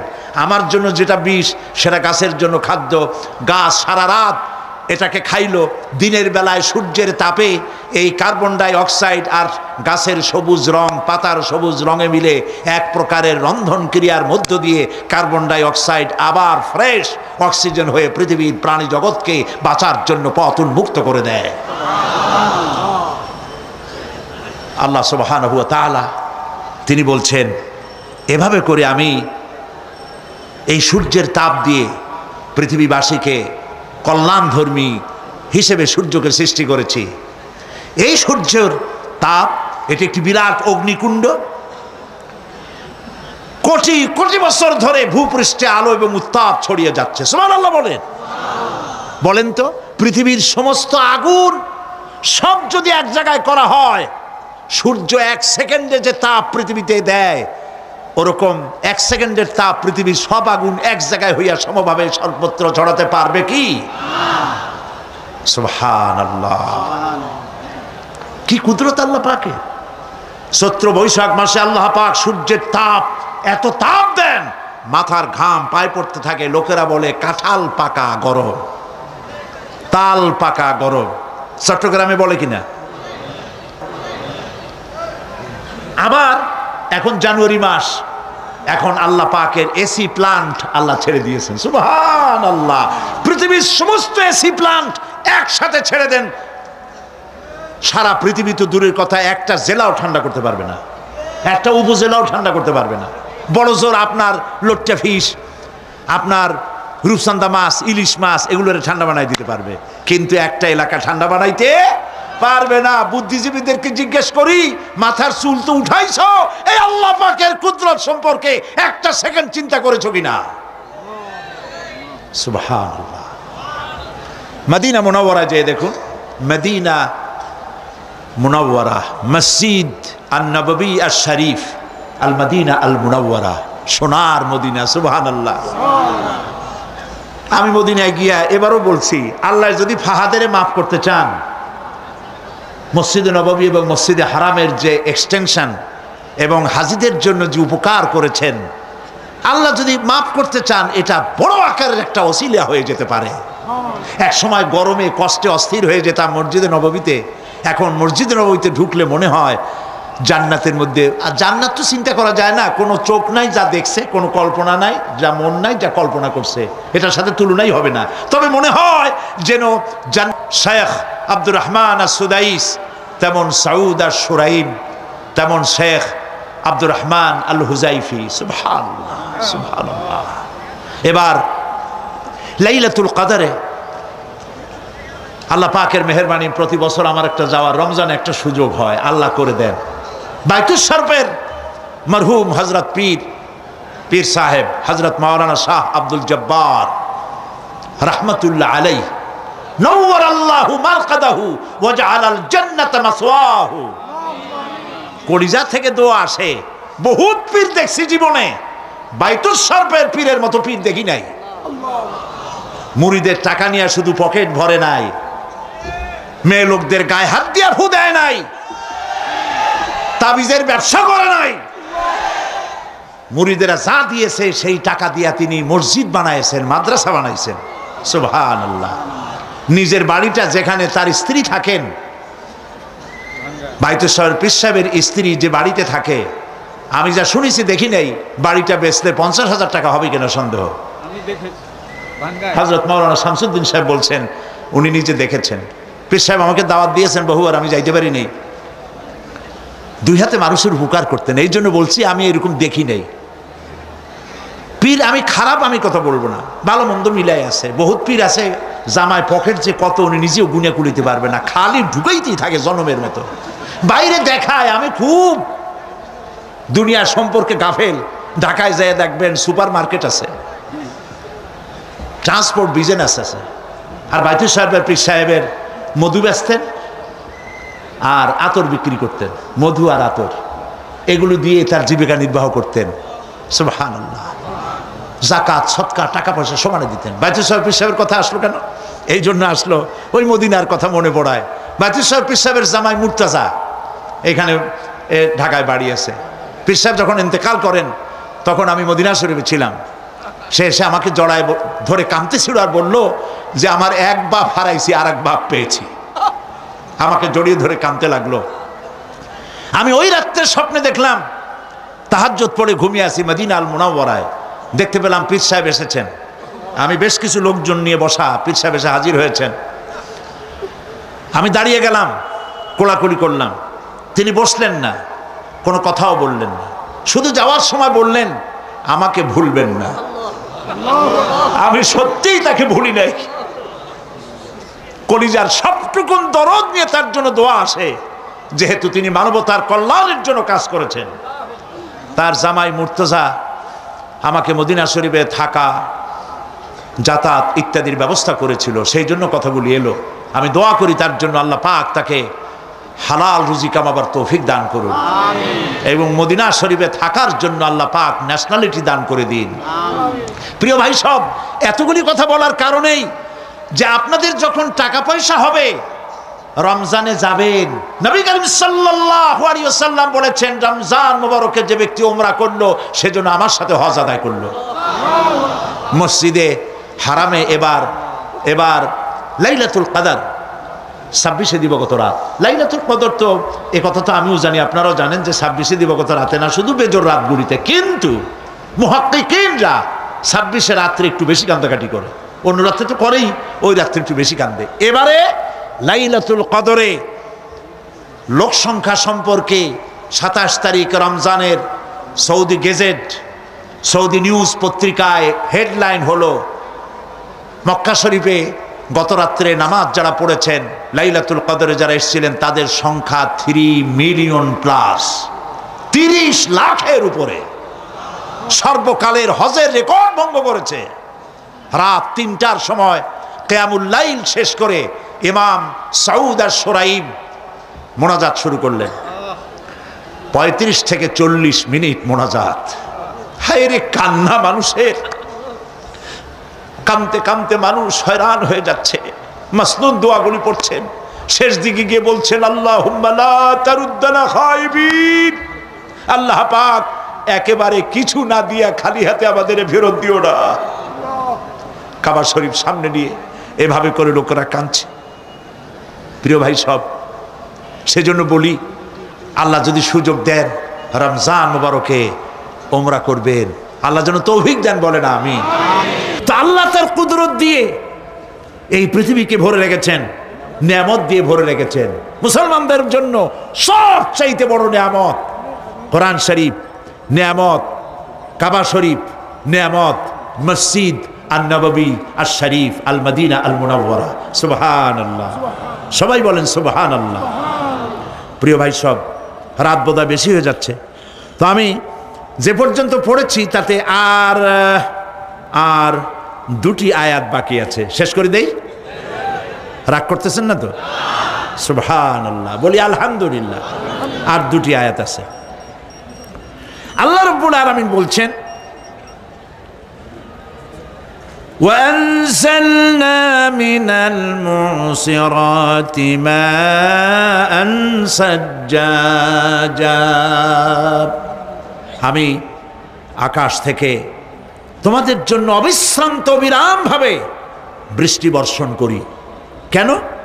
লিনুখরিজা বিহি হাব্বান ওয়া নাবাতা ওয়া জান্নাতিন আলফাফা। আকাশ থেকে বৃষ্টি বর্ষণ করি যাতে করে শাক সবজি শস্য দানা খাদ্য এই জমিন তোমাদেরকে উৎপাদিত করে দেয়। আলহামদুলিল্লাহ। সেই জন্য আল্লাহ পাক বলছেন, দেখো আকাশ থেকে যে পানিটা নাজিল করলাম, বৃষ্টি দিলাম, এই বৃষ্টির পানি আনলাম কই থেকে? সমুদ্র থেকে। সমুদ্রের পানি মিষ্টি না নোনা? জবাব দেন না। আকাশ থেকে যখন পড়ে তখন এটা কি মিষ্টি, নোনা না মিষ্টি? আল্লাহ রাব্বুল আলামিন বলেন, আফারাইতুমুল মাআল্লাযী তাশরাবুন আনতুম আনজালতুমুহু মিনাল মুজনি আম নাহনুল মুনজিলুন। তোমরা যে পানি পান করো, এই পানি আকাশ থেকে কে নাজেল করে? তোমরা করো না আমি আল্লাহ করি? কে করে বলেন? আল্লাহ পাক বলছেন, লাউ নাশাউ জাআলনাহু উজাজান ফালাউলা তাশকুরুন। ইচ্ছে করলে এই পানিগুলি কি লবণাক্ত আকারে নাজিল করতে পারতাম, আমি মিষ্টি করে নাজিল করে দিলাম। কেন বান্দা আমার শুকর আদায় করো না? নোনা অবস্থায় যদি নাজিল হতো সমস্ত ফসল তোমাদের ধ্বংস হয়ে যেত। এখন আপনি বলতে পারেন যে আল্লাহ পাক, আল্লাহ তাআলা তিনি আকাশ থেকে পানি না দিলে আমাদের অসুবিধা কি? মানুষ তো নানান রকম চিন্তা করে, পানি না দিলে তো কি অসুবিধা? আমার খালে পানি, আমার বিলে পানি, আমার কুয়ায় পানি, আমার টিউবওয়েলে পানি, পানি না দিলে ক্ষতি কি?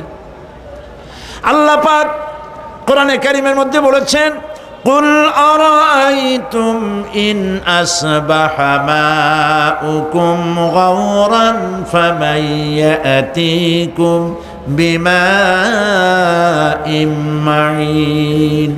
বলো দেখি সবে, শুকাইয়া যদি যায় এই জমিনের পানি, তাহলে হেথায় তটনির ধারা কে দিবে সবারে আনি। বান্দারে, বৃষ্টি না হইলে তুমি পানির পরোয়া করো না। সমুদ্রের পানি নেবা, নদীর পানি নেবা, কলের পানি নেবা।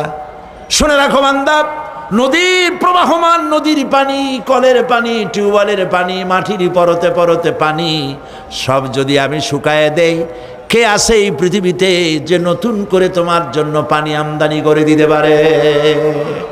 পারে কেউ? কেউ পারে না। এই পানি দিয়ে আমি তোমাদের জন্য ফসল ফলাই। লিনুখরিজা বিহি হাব্বান ওয়া নাবাতা। ইয়া আইয়ুহান নাসু যকুরু নি'মাতাল্লাহি আলাইকুম হাল মিন খালিকিন গায়রুল্লাহ। হে মানব সকল, স্মরণ করো আল্লাহ পাকের ওই নিয়ামতকে। ওই আল্লাহ ছাড়া তোমাদের কি এমন কেউ আছে? কোনো আল্লাহ, কোনো রিজেক দাতা? ইয়ারযুকুকুম মিনাস সামাই ওয়াল আরদ, যিনি আকাশ এবং জমিন থেকে তোমাদেরকে রিজেক দিতে পারেন। লা ইলাহা ইল্লা হুয়া, ওই আল্লাহ ছাড়া কেউ নাই। ফাআন্না তুফাকুন, যাও কই? কেন বিভ্রান্ত হও? আল্লাহ পাক আকাশ থেকে পানি দিলেন, জমিনের ফসল উৎপাদন করে দিলেন। আর এরপরে আল্লাহ পাক বলেন ওয়া জান্নাতিন আলফাফা, আর ঘন সন্নিবদ্ধ নিবিড় বাগান বানায় দিলাম। সুবহানাল্লাহ বলেন। এখানে আল্লাহ পাক কি কি বললেন? শাক, লক্ষ্য করুন, শাক, সবজি, খাদ্যশস্য, উদ্ভিদ, এগুলো দিলাম। আর সাথে সাথে ঘন নিবিড় বাগান বানাইলাম। নিবিড় বাগান দেখছেন? দেখেন নাই, বোঝেন নাই, তাই দেখেন নাই, তা নাহলে দেখছেন। কক্সবাজার যাওয়ার সময় দেখেন না, গাছের রাস্তার দুই ধারে কত গাছ, দেখছেন কি না? রাঙ্গামাটি যাওয়ার সময়, বান্দরবনে যাওয়ার সময় কার বাবা এই গাছগুলি লাগাইছে? কোন? কে লাগিয়েছে? আল্লাহ। চিল্লায় বলেন, কে লাগিয়েছে? পাহাড়ের গাছ কি আপনি লাগাইছেন? তো কথা কইতে পারলেন না কেন? কে লাগিয়েছে? আল্লাহ পাক। সুন্দরবন ফরেস্ট এরিয়া দেখছেন কোনোদিন? না দেখলে যাইয়েন, দেখে এসেন। বিশাল এরিয়া, বঙ্গোপসাগরের কিনারা দিয়া খুলনা, সাতক্ষীরা, এই বিরাট অঞ্চল, বরিশাল, খুলনা, সাতক্ষীরা, পটুয়াখালী, বিরাট এরিয়া নিয়ে রয়েছে সুন্দরবন। শত শত মাইল। সুবহানাল্লাহ বলে। বিশাল গাছ, গাছের এরিয়া। এই গাছগুলি কে লাগাইছে? জোরে বলেন, কে লাগাইছে? এই গাছগুলির নার্সিং করেন কে? একটা জিনিস দেখে আমি অবাক হয়ে গেছি, সেটা হলো এখানে বহু রকমের গাছ আছে। সুন্দরী কাঠ, পশুরি, বাইন, গেওয়া, গোল, অনেক রকমের গাছ আছে। যেখানে সুন্দরী গাছ, সব সুন্দরী গাছ। যেখানে গেওয়া, যেখানে বাইন, যেখানে গোল, গোলপাতা, সব সেখানে সেইগুলাই। অথচ কেউ যে গাছগুলি লাগাই দিয়ে আসে নাই। আরেকটা অসুবিধা, আরেকটা জিনিস হচ্ছে, এই জোয়ারের সময় এই এলাকা ডুবে যায়, 1 হাত 1.5 হাত পানি হয় গাছের গোড়ায়। যে ফলগুলি পড়ছিল গাছ দিয়া, এই ফলগুলি ভাটির টানে চলে গেল, নিচে নেমে গেল, নদীতে নেমে গেল, আবার জোয়ারের টানে উঠে আসলো, পানিতে ভেসে ভেসে ফলগুলি ভারী হয়ে গেল। এক সময় ভাটির টানে আর গেল না। এই গাছগুলিকে সুন্দরী গাছের মধ্যেই সুন্দরী ফল, বাইনের মধ্যে বাইনের ফল কে সাজাইয়া এই সুন্দর বাগানগুলি বানাইলো? চিল্লায় বলো। ওয়া জান্নাতিন আলফাফা, ঘন নিবিড় সন্নিবদ্ধ বাগান আমি সৃষ্টি করেছি। সুবহানাল্লাহ বলে। এই গাছগুলি মানুষেরা জন্মের খাওয়া খায়। বন বিভাগে যারা দায়িত্বে থাকে মনে করে শ্বশুরের লাগানো গাছ, বাজানের লাগানো গাছ, সমানে কাছে চোরের মতো বিক্রি করে। এরা ডাকাত, এরা চোরের চাইতেও নিকৃষ্ট যারা গাছ চুরি করে। আল্লাহ পাক জানেন মানুষের খাসলাত। এই ফরেস্ট বিভাগে, বন বিভাগে যারা চাকরি করেন, সব খারাপ আমি তা বলবো না, ভালো মন্দ মিলেই আছে। কিছু আছে জন্মের খাওয়া খায়, ঘুষ খায়, আর গাছগুলো বেচে ছাড়িয়ে দেয়, সর্বনাশ করে দেয়। আল্লাহ পাক তার মানসা, তার মর্জি মোবারক হচ্ছে এই যে গাছগুলি যেন বংশ অনুক্রমে পৃথিবীর মানুষ বছরের পর বছর, শতাব্দীর পর শতাব্দী, সহস্রাব্দীর পর সহস্রাব্দী যেন ভোগ দখল করতে পারে। সেজন্য আল্লাহ রাব্বুল আলামিন এই বন জঙ্গল রক্ষা করার জন্য নিজস্ব গার্ড বাহিনী রেখে দিয়েছেন। চিন্তা করছেন সেই গার্ড বাহিনী কারা? বন্য হাতি, রয়্যাল বেঙ্গল টাইগার, বড় বড় সাপ। আপনারা যান, যায় দেখবেন সালাম কেমনে দেয়। রয়্যাল বেঙ্গল টাইগার জীবিত মানুষ খায় না। তার অর্থ কি? তার অর্থ হলো বাঘের মুখোমুখি মানুষ যখন হয় তখন বাঘের চেহারা দেখে মানুষের রুহু গলার কাছে এসে যায়। আত্মরা তখনই হয়। এরকম জীবনে আমার এক পজিশন হয়েছিল। লন্ডনে আমাকে আমার ভক্তরা বলল যে সাফারি পার্ক আমাকে দেখাবে। তখন চলো সাফারি পার্ক কি? কয় যে সব জন্তু জানোয়ার ছাড়িয়ে দেওয়া, ওর মধ্যে দিয়া গাড়ি নিয়ে যেতে হবে। তাই বললাম থাবা দিয়ে যদি গাড়ির গ্লাস ভাঙে? তা বললো যে ওখানে পুলিশ আছে, লোকজন আছে, হর্ন জোরে বাজাইতে হবে, নিয়ম আছে, তাহলে তারা আসবে এবং বন্দুকের মধ্যে রাবারের গুলি আছে, বিষ মাখানো, ওইটা মেরে দেবে, তারপরে জন্তুটা পড়ে যাবে, তার ঘুম আসবে, তখন বেঁচে যাবে। আমি দেখার লোভও সামলাইতে পারলাম না, আর ভয়তেও ঘামে গেলাম। আল্লাহ ভরসা করে গেলাম। বিশাল এরিয়া, আল্লাহ যে কত দেখাইছে গোলামের, সুবহানাল্লাহ। সারা জীবন সেজদায় পড়েও কুলাইতে পারবো না, কত আল্লাহ দেখাইছেন, সুবহানাল্লাহ। গেট দিয়ে ঢুকলাম, লোহার বিশাল গেট, বাঘ সিংহ সব ছাড়িয়ে দেওয়া জঙ্গলের মধ্যে। তা আমরা গেছিলাম একটা ভালো সময়, সকালবেলা। সেখানে সব গোস্ত, বড় বড় গোস্ত, এগুলো খাইতে দিছে, প্রাণীরা সব গোস্ত খাওয়ায় ব্যস্ত। সেখানে মানুষগুলা, আমরা কাফের বলি আর যাই বলি, তাদের নৈতিকতা আছে। আমার দেশের বাঘগুলারে তাদের জন্য বরাদ্দ হচ্ছে গোস্ত, কিন্তু চার পায়া জন্তুরে হাড্ডি খাওয়াইয়া দু পায়া পশুগুলিতে গোস্তগুলো খাইয়ে ফেলে। জানোয়ার পশুর চাইতে নিকৃষ্ট, ঠিক কিনা বলেন? পশুর খাদ্য নিজে খায়। যাই দেখেন আমাদের দেশের চিড়িয়াখানাগুলির অবস্থা, বাঘ শুকায় গেছে, হরিণ শুকায় গেছে, সিংহ শুকায় গেছে। তার তো শুকাবার কথা না। পরে কে খাওয়ায় জঙ্গলে? কে খাওয়ায়? আল্লাহ পাক খাওয়ান, সুবহানাল্লাহ। এত বড় বড় গোস্তের টুকরা এক একটা বাঘে পেয়েছে। বাঘ একটারে নিয়ে গাছে উঠছে, আর একটা টানাটানি করতেছে, আর আমরা গাড়ি নিয়ে আসতে যাচ্ছি। এক বাঘ তার ওই গোস্ত ফালায় থুয়ে আমাদের দিকে আগায় আসতেছে। আমি বললাম আল্লাহ, যা ভয় করতেছিলাম আমি তখন, ওই যে বলেছি যে মরা মানুষ বাঘে খায় না, বাঘ দেখলেই কলজে উড়ে যায়। আমার হার্ট বিট এত বাড়ছে, আর আল্লাহ আল্লাহ করতেছি, দোয়া দুরুদ শেষ হয়ে গেছে পড়তে পড়তে। বাঘটা একেবারে গাড়ির কাছাকাছি আসছে, ইন্না লিল্লাহ পড়তে পড়তে সরে গেলাম। আল্লাহর মেহেরবানি, বাঘটাও কি মনে করলো এই যে ছোট্ট আল্লাহর ছোট্ট গোলাম, হরে খাইয়া কি হবে বলে ছাড়িয়ে দিল আমার ওই মনে করে। তার যা শক্তি, গাড়ির গায়ে যদি থাপ্পড় মারতো, আমার টয়োটা গাড়ি ছিটকে আর এক জায়গায় পড়ে যেত। আল্লাহ বাঁচাই দিলেন, সুবহানাল্লাহ। সিংহের মধ্যে দিয়ে গেলাম, সিংহরা সব খোলামেলা খাইতেছে। সুতরাং আল্লাহ রাব্বুল আলামিন এই বাঘ, সিংহ, বড় বড় সাপ জঙ্গলের মধ্যে যদি না রাখতেন গার্ড হিসাবে, তাহলে এই ফরেস্ট ডিপার্টমেন্টের দোপায়া জন্তুগুলি সমস্ত জঙ্গলকে উজাড় করে ফেলে দিত। আল্লাহ এদের হেদায়েত করুন, জোরে বলেন আমিন। এই গাছ কেমনে চুরি করে মরিয়া দেখো। এখন তো মন্ত্রী সেলুট মারে পুলিশে, মরিয়া দেখো ফেরেশতারা কি দিয়ে মারে। প্রিয় ভাই সব, আল্লাহ রাব্বুল আলামিন এই সব জিনিস পৃথিবীকে দিয়েছেন। আর এইগুলি বলার পরে আল্লাহ পাক বলছেন যে এই চোখে দেখা জিনিসগুলি বললাম। কে বলতেছেন? চোখে দেখা জিনিসগুলি দেখালাম। এগুলি দেখে চোখ হলো, চক্ষুকে উন্মিলিত করার জন্য এই সব দৃষ্টান্ত আমি চোখের সামনে রেখে দিলাম। এর দ্বারা বোঝো এত বড় বিশাল আকাশ, অত বড় সূর্য, এত সুন্দর চাঁদ, এই পাহাড়, ওই সমুদ্র, এই বনবনানী যিনি সৃষ্টি করেছেন, আমার মতো ছোট্ট মানুষ মৃত্যুর পরে তিনি আবার জিন্দা করতে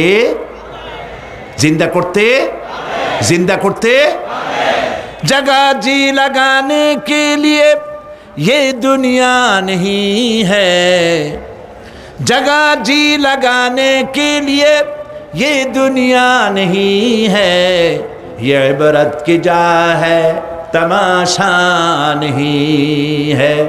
এই পৃথিবী খেল তামাশা করার জায়গা না, দেখো আর শেখো আল্লাহ পাকের অপূর্ব সৃষ্টি, নৈপুণ্যতা, কলা কুশলতা দেখো, আর সেজদা দিয়ে আল্লাহ রব্বুল আলামিনের শুকরিয়া আদায় করো। সুবহানাল্লাহ। আমরা যদি তা করতে পারি, আল্লাহরে যদি বুঝতে পারি, আমাদের আমল আখলাক ভালো হয়ে যাবে।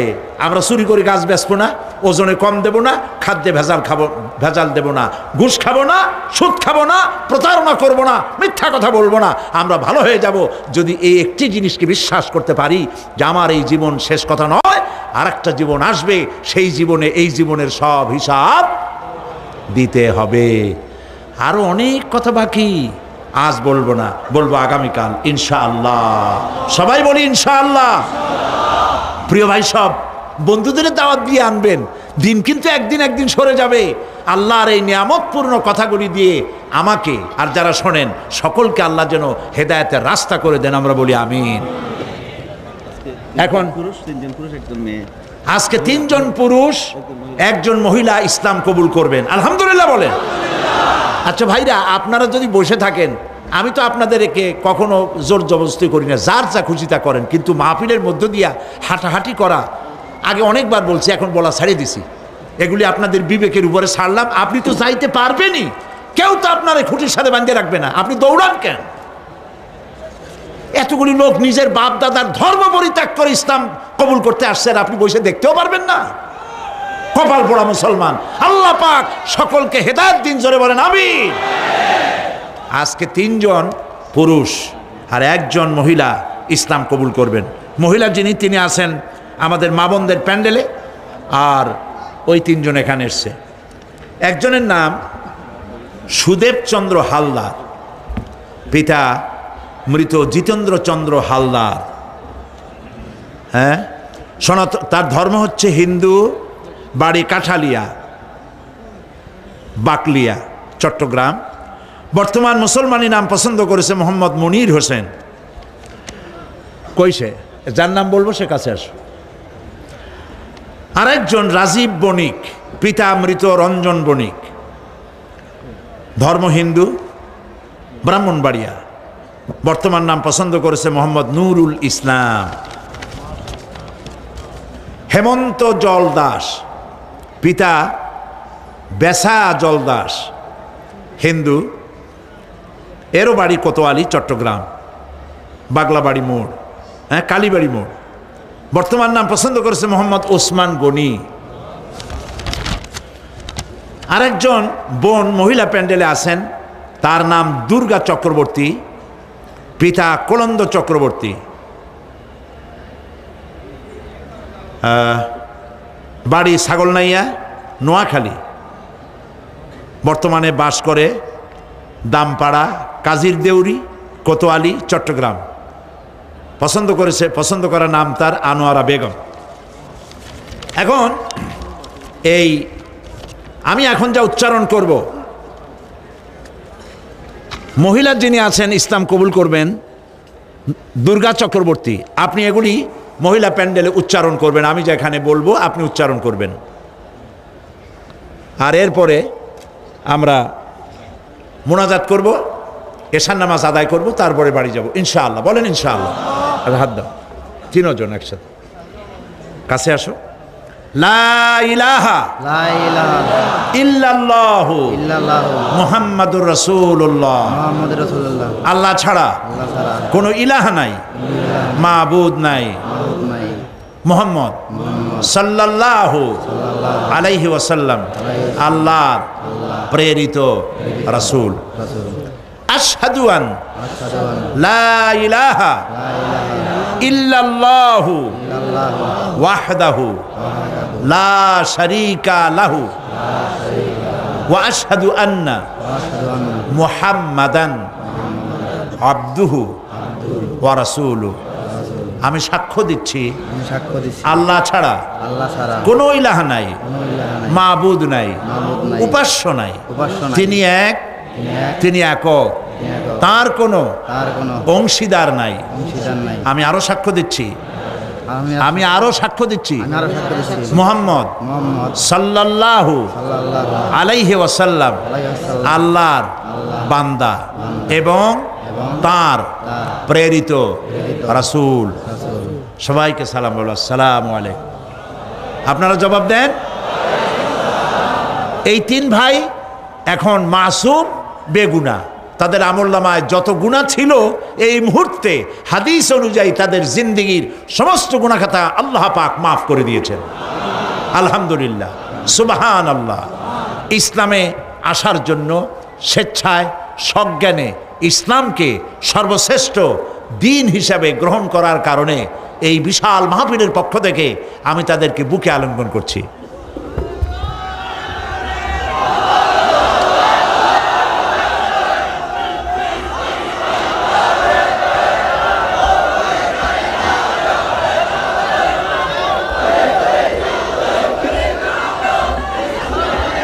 প্রিয় ভাই সব, এক্ষুনি মোনাজাত হবে। রব্বানা যালামনা আনফুসানা ওয়া ইন লাম তাগফির লানা ওয়া তারহামনা লানাকুনান্না মিনাল খাসিরিন। আয় আল্লাহ তাআলা, বিশাল এই জনসমুদ্র নিয়ে তোমার দরবারে গুনার বোঝা মাথায় নিয়ে হাত তুলেছি। মাবুদ গো, মেহেরবানি করে আলোচনার সবটুকুন নবী করিম সাল্লাল্লাহু আলাইহি ওয়াসাল্লামের রূহ মুবারকে পৌঁছায় দাও। রব্বুল আলামিন, আমাদের মধ্য থেকে যাদের মা বাপ দুনিয়া থেকে জনমের মতো বিদায় হয়ে গেছে, কবরগুলিকে জান্নাতের টুকরায় পরিণত করে দাও। রব্বির হামহুমা কামা রব্বায়ানি সগীরা। সবাই পড়েন, রব্বির হামহুমা কামা রব্বায়ানি সগীরা। আয় আল্লাহ তাআলা, সারা জীবন গুনাহ করে করে জীবনটাকে নষ্ট করে ফেলেছি মাবুদ। আল্লাহ তাআলা, কোরআনের মাহফিলে আশা করে হাত তুলেছি, জিন্দেগীর গুনাহ মাফ করে দাও। রব্বুল আলামিন, পৃথিবীর বিভিন্ন দেশ থেকে আজও আমার কাছে টেলিফোন এসেছে, আর হযরত মাওলানা শামসুদ্দিন সাহেবের কাছেও টেলিফোন আসে। দুনিয়ার বিভিন্ন দেশ থেকে দোয়া চায়। এই তাফসীরুল কোরআন মাহফিলে দোয়া করলে কবুল হয়, মানুষের মনে এ ধরনের একটি ধারণা তুমি জন্মায় দিয়েছো মাবুদ গো। মধ্যপ্রাচ্যে, ইউরোপে, আমেরিকায়, পৃথিবীতে যত জায়গায় আমার দেশের মুসলমানেরা দোয়া চায়, আল্লাহ তাআলা প্রত্যেকের নেক আশাগুলি পুরা করে দিন। রব্বুল আলামিন, এই তাফসীরুল কোরআন মাহফিলে যাদের দেখতাম তারা আজ নাই। আল্লাহ তাআলা, বাইতুস সারবের পীর সাহেব হযরত মাওলানা আব্দুল আহাদ আল মাদানী আওলাদে রাসূল, গারাঙ্গিয়ার পীর সাহেব মাওলানা সিদ্দিক আজাদ, এইসব মঞ্চে দাঁড়াইয়া হুঙ্কার মেরে বক্তব্য রাখতেন। রব্বুল আলামিন, এইসব তোমার বান্দাদেরকে তুমি তুলে নিয়েছো, তাদের কবরগুলিকে জান্নাতের টুকরা বানাইয়া দিও। রব্বুল আলামিন, কোরআন শরীফের এত বড় মাহফিল, মাওলানা আব্দুল লতিফ সাহেব আমাদের, আয় আল্লাহ তাআলা, এত বড় মাহফিলে যত লোকেরা টাকা দেয়, পয়সা দেয় আর দেবার নিয়ত করে, সকলকে এই মাহফিল কামিয়াব করার তৌফিক দান করে দিও। সুবহান রাব্বিকা রাব্বিল ইজ্জাতি আম্মা ইয়াসিফুন ওয়া সালামুন আলাল মুরসালিন ওয়ালহামদুলিল্লাহি রাব্বিল আলামিন ওয়াজআল আখিরা কালামিনা ইনদাল মাউত লা ইলাহা ইল্লাল্লাহু মুহাম্মাদুর রাসূলুল্লাহ। আসসালামু আলাইকুম ওয়া রাহমাতুল্লাহ।